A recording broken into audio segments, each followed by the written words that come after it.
Vous écoutez Procrastination, saison 2, épisode 1. Qu'est-ce qu'une histoire ? Podcast sur l'écriture en 15 minutes. Parce que vous avez autre chose à faire. Et qu'on n'a pas la science infuse. Avec les voix de Mélanie Fazi, Laurent Jeunefort et Lionel Debus.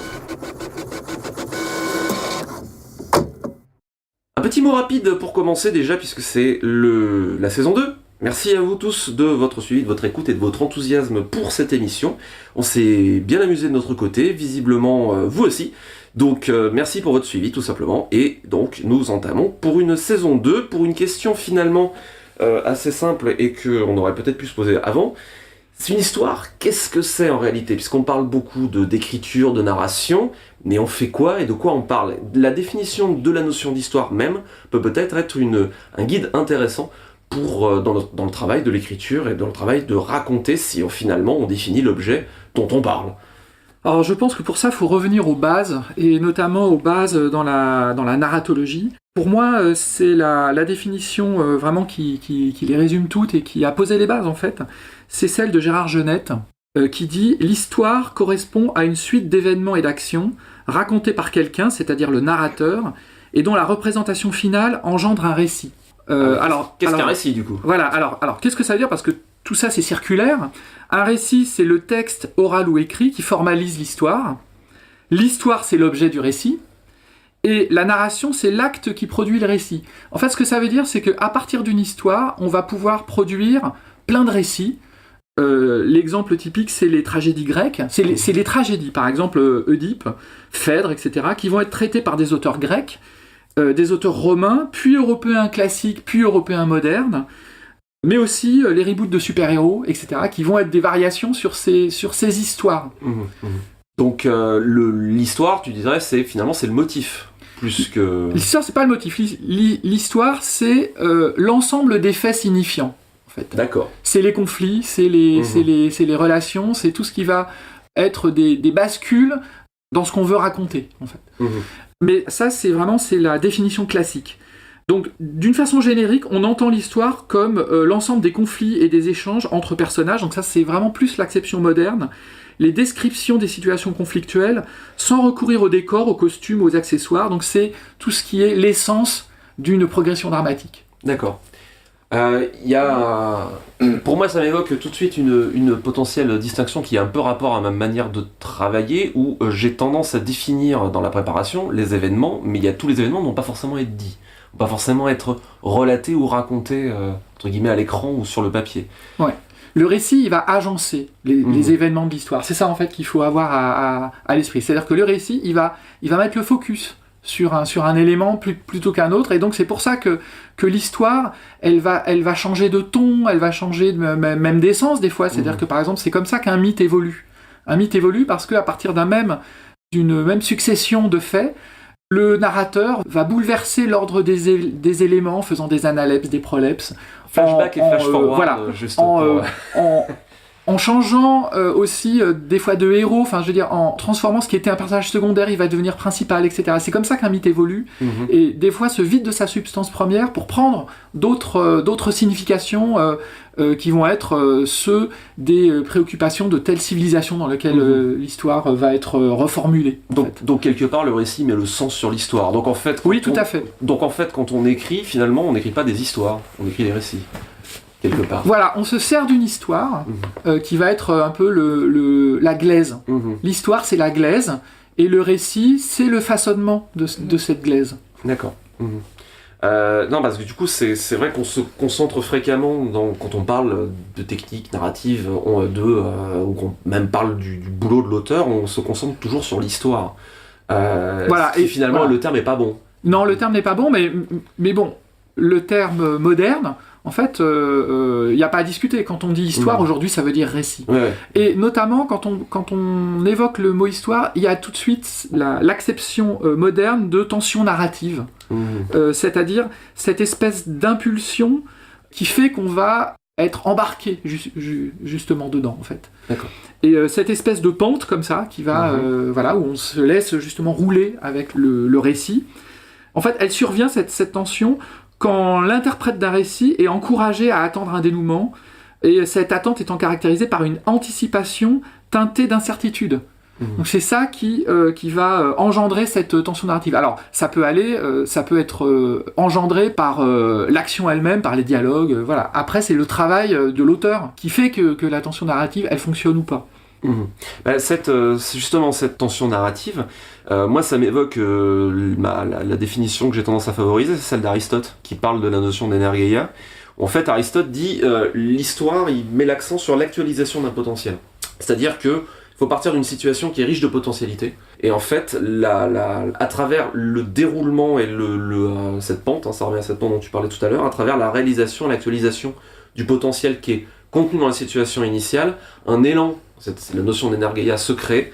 Voilà, et, c'est cette pente dont on parlait tout à l'heure. Et il y a une sorte de déroulement logique et d'élan qui se construit. J'étais assez content de tomber sur cette définition parce que ça venait confirmer, quand j'essayais de construire mes propres outils, ça venait confirmer une intuition personnelle que j'avais qui était finalement, c'est la volonté de l'auteur ou des personnages qui forment l'élan narratif et qui est une forme de guide pour raconter. Mélanie ? Moi, en réfléchissant à ça, j'avais, un peu pour rebondir sur ce que tu viens de dire, quelque chose que j'ai noté très tôt, c'était l'idée de voyage ou de cheminement. C'est-à-dire que pour moi, à l'intérieur d'une histoire, on a les personnages, disons au début ou à la fin, ne doivent plus être les mêmes. Il y a quelque chose, on les prend un élément qui est important pour moi, c'est qu'on ne raconte pas une histoire, on ne raconte pas absolument tout, on se concentre sur un moment d'une histoire, et un moment qui peut être un moment de crise, de basculement, de résolution d'une situation, mais il y a vraiment pour moi cette idée de cheminement, c'est qu'à l'intérieur d'une histoire, on doit partir d'un point A pour arriver à un point B, et la situation ou les personnages auront changé entre-temps. Il y a vraiment quelque chose de cet ordre qui doit se produire. Est-ce que ça doit se produire ? Parce que on a des exemples, par exemple James Bond, il change jamais. Et pourtant, il vit une histoire. Non, mais c'est une résolution d'une situation. Il se retrouve catapulté dans une situation. Là, c'est plutôt la situation qui évolue que le personnage. Oui, mais en tout cas, il y a cette idée d'évolution en son cœur. Ouais. Après, j'ai du mal à définir quelque chose qui soit valable pour tous. J'ai plus des intuitions en fait sur des types d'histoires et c'est compliqué. Par exemple, moi, j'aurais beaucoup mis l'accent en définition personnelle sur le contexte et ce que contredit totalement la définition qu'a donnée Laurent en fait. Moi, ce que j'avais noté en premier en réfléchissant qu'est-ce qu'une histoire, pour moi, c'était un contexte général à l'intérieur duquel se produisent des fils d'intrigue, donc les récits. Et pour moi, une histoire, c'est quelque chose qui arrive à quelqu'un à l'intérieur d'un contexte. Et en fait, on n'est pas tout à fait d'accord sur ça, du coup. Effectivement, c'est extrêmement difficile de trouver une définition qui peut tout chapeauter. Moi, je m'étais concentré vraiment sur la notion de volonté, et la définition la plus basique à laquelle j'étais arrivé, c'est il y a quelqu'un qui veut quelque chose, mais c'est compliqué et c'est important. La volonté, c'est le moteur qui le pousse. C'est compliqué, donc il y a une forme d'opposition, une forme de conflit, et c'est important, c'est-à-dire qu'il y a un enjeu, sachant que la notion d'enjeu est purement subjective. L'importance des enjeux n'a pas du tout de gradation en fonction de sauver le monde, c'est plus grave que réussir son contrôle de maths. L'enjeu est totalement rattaché au personnage qui porte l'enjeu, et parce que à travers la valeur d'empathie du lecteur qui va s'intéresser à ce qui arrive au personnage, c'est là que l'enjeu va prendre tout son poids. Pour moi, l'enjeu n'existe pas dans un vide, sinon ça donne le syndrome Dragon Ball Z, où d'abord on pète une planète, ensuite on pète une galaxie, etc., parce que on est constamment à la recherche de la surenchère. L'enjeu est toujours lié à la psychologie du personnage et à ce qui est important pour lui, et comme le personnage est véhicule du lecteur, mécaniquement, en tout cas, on peut espérer que ça va acquérir une importance pour le lecteur. Sauf si cette recherche de surenchère devient un enjeu en soi, mais là, ça peut être autre chose encore. C'est effectivement une certaine forme de narration à grand spectacle, James Bond, mais c'est parce que, et puis c'est parce que là, on est dans une vision structuraliste de la chose. C'est-à-dire que peu importe le contenu, peu importe le contenu manifeste, c'est la fonction qui compte. Dans la vision structuraliste, et ce dont on parle, que ce soit Jeunesse, propre, tous les théoriciens, c'est les années 50, c'est la grande ère du structuralisme, où on essayait de voir, de se débarrasser de la substance pour voir quelles sont les structures sous-jacentes. Effectivement, c'est aussi important dans un récit, dans une romance moderne, où l'enjeu ça va être de sortir avec son petit copain que de sauver l'univers pour Luke Skywalker. C'est la même chose quelque part. C'est la notion de conflit ou la notion d'enjeu, effectivement, on en revient toujours à ça.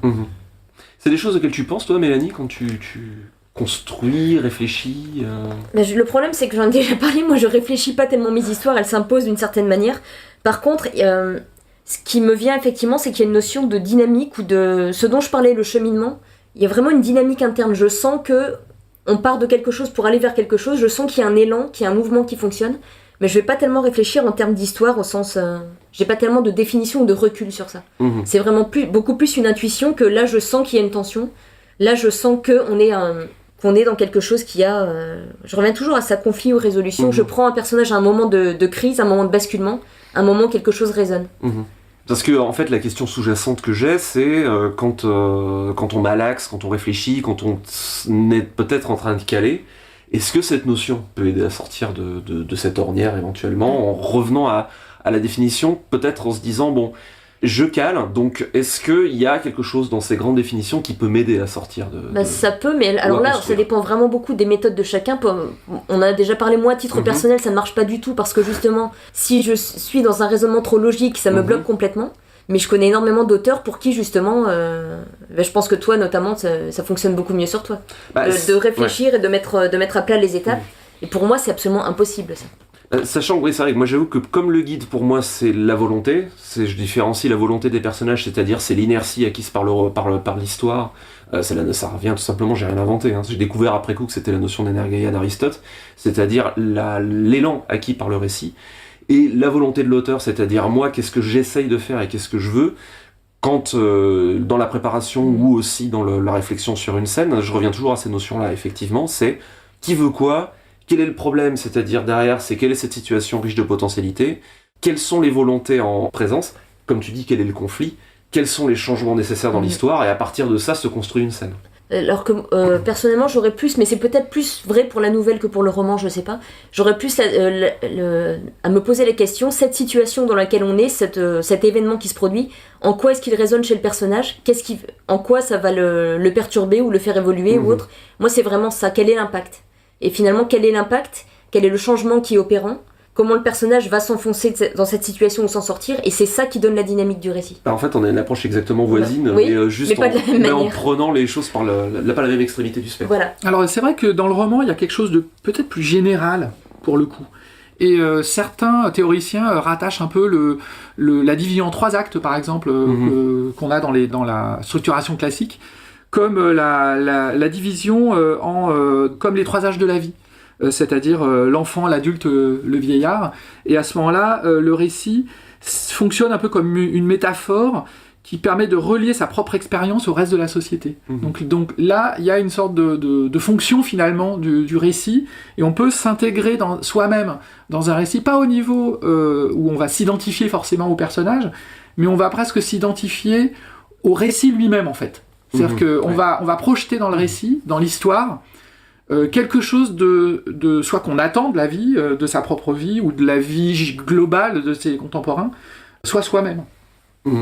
Je pense que ça pourra nous faire, ces sujets-là, entre la structure en 3 actes et l'identification, pourra nous faire de belles boîtes de Pandore, auxquelles on reviendra. Et bien ma foi, nous arrivons à la fin de notre temps imparti. Donc pour terminer sur ces notions d'histoire que on va aborder et creuser en filigrane approximativement toujours, je pense. Petite citation d'Elizabeth George tirée de son livre sur l'écriture qui s'appelle Mes secrets d'écrivain, Right Away en français, en anglais. Donc finalement c'est 2 types de chapitres qui se répondent mais qui peuvent revenir à ce dont on a parlé. Un chapitre dit une histoire c'est des personnages, et le chapitre d'après dit la mise en scène c'est l'histoire. C'était Procrastination, merci de nous avoir suivis. Maintenant, assez procrastiné, allez écrire des histoires ou autre chose.